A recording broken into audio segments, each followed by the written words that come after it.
यहाँ आमरण अनशन पर अब बैठ गए हैं, क्या कहेंगे, आगे क्या रणनीति रहेगी?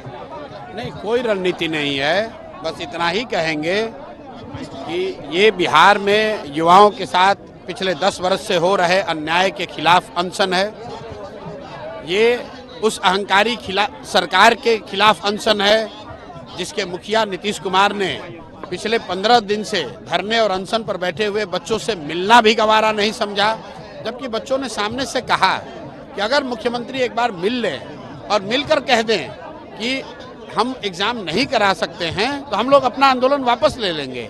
इसके बावजूद अपने अहंकार में नीतीश कुमार ने बच्चों से मिलना भी गवारा नहीं समझा। 2 बार बच्चों को उनकी सरकार ने, उनके अधिकारियों ने दौड़ा कर मारा है। बच्चों को इतनी चोट लगी है कि कम से कम 20 बच्चों का सीटी स्कैन हुआ है, अल्ट्रासोनोग्राफी हुई है। बच्चे अभी भी आपके बगल में बैठे हुए हैं, अभी भी इनके कैनुलाज लगे हुए हैं इनके हाथ में।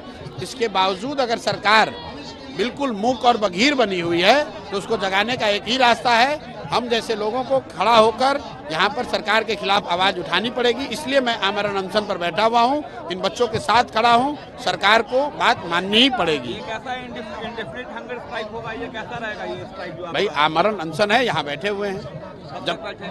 जब तक सरकार नहीं बात सुनेगी तब तक बैठे हुए हैं। चीफ सेक्रेटरी के साथ मुलाकात हुई थी? मेरी मुलाकात नहीं हुई थी। छात्र गए थे मिलने, उन्होंने अच्छी बात की, उन्होंने प्रयास भी शायद किया होगा, लेकिन अल्टीमेटली सरकार का मुखिया तो मुख्यमंत्री हैं।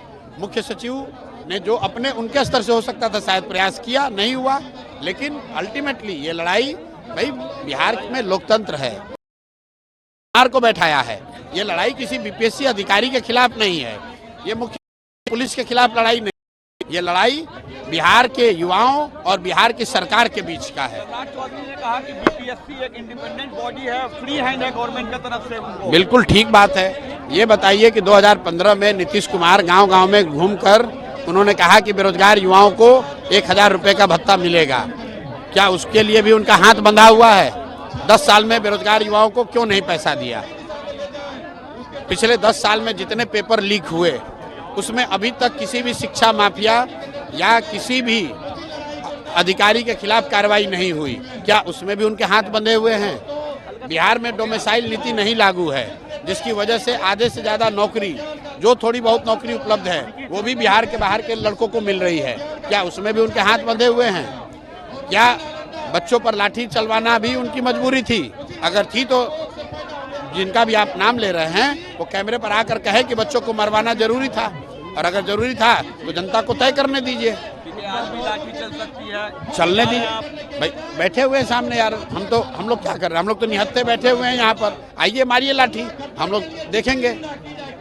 आपने कहा कि बीपीएससी ऑटोनोमस बॉडी है, सरकार कह रही है अगर बीपीएससी ऑटोनोमस बॉडी है तो TRE-2 की जो ईओयू ने जांच की है और उसमें कहा 3 टीचर संदिग्ध है, उसके नाम क्यों नहीं जारी करते?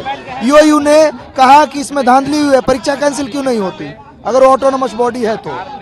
जी, क्या नाम है आपका? मेरा नाम अमन कुमार है। आपको भी चोट लगी? बहुत ज़्यादा चोट आई है भैया। क्या चाहते हैं सरकार से? हम सरकार से चाहते हैं कि हम 13 दिन तक बैठे हुए थे, तब तक सरकार हमारी एक नहीं सुनी, और जब प्रशांत किशोर जी हमारे मांगों के लिए सड़क पर उतरे तो कहा गया कि ये राजनीति कर रहे हैं। आज तक भारतवर्ष में ऐसा कोई नेता नहीं है जो छात्रों के लिए आमरण अनशन पे बैठे हो, और इन्होंने बैठा तो हम कह देते हैं उन नेताओं से जो सरकार के लोग, चाहे जो विपक्ष के लोग कहते हैं कि ये नेतैती कर रहे हैं, उन लोगों के चेहरे पे एक तमाचा है इनका ये आमरण अनशन।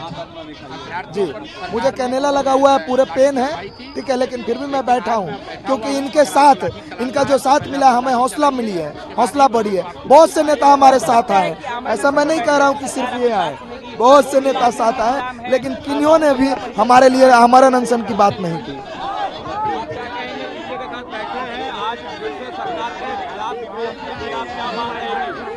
तो ये बहुत अच्छी बात है कि हमारे समर्थन में हमारे अभिभावक लोग भी उतर रहे हैं। ये कोई पार्टी के रूप में नहीं बैठे, यहाँ पे आपको पार्टी का झंडा नहीं मिलेगा और हमको पार्टी से मतलब भी नहीं है। तो जो भी इंटेलेक्चुअल हैं, जो भी राजनीतिक पार्टियां हैं, विपक्ष में हो चाहे जहां जैसे हो, उनसे हाथ जोड़ के विनम्र निवेदन है कि हमारा समर्थन करें। हमारा एक ही मांग है री एग्जाम का, और ये अब मुद्दा 16 दिन से हम लोग बैठे हैं, कुछ नहीं हो रहा है। तो समर्थन में अगर कोई आके बैठता है तो ये बहुत अच्छी बात है। डेलीगेशन में गए थे, कुछ जवाब आया? डेलीगेशन में जब मैं गया था तो मुख्य सचिव जो हमारे थे, चीफ सेक्रेटरी, वो बहुत अच्छा रिस्पांस दिए थे। और उन्होंने क्या बोला था पता है? उन्होंने बोला कि 24 घंटे के अंदर ही हम जांच करवा लेंगे। पर हम लोगों ने कहा कि सर थोड़ा और अच्छे से जांच कर लीजिएगा, 48 घंटा में आप हम लोग को रिजल्ट दीजिए। पर उधर से कोई जवाब तक नहीं आया। सबसे शर्मनाक बात ये है, हम लोग को सबसे बुरा ये लग रहा, आप कुछ भी कहते कि हमने जांच किया, जांच में कुछ नहीं पाया, या हमने ये किया वो, आपने कुछ जवाब तक नहीं दिया। तो ये बहुत ही शर्म की बात है। तो हम लोग इस लड़ाई को छोड़ेंगे नहीं, लड़ाई को लगातार लड़ेंगे और जीत के रहेंगे, क्योंकि कुछ गलत नहीं मांग रहे भैया। बस आपसे री एग्जाम मांगे थे, क्या गलत मांगे थे, लेकिन उसके बाद भी आपको समझ में नहीं आ रहा। जी, मैं सत्यम नालंदा से हूँ।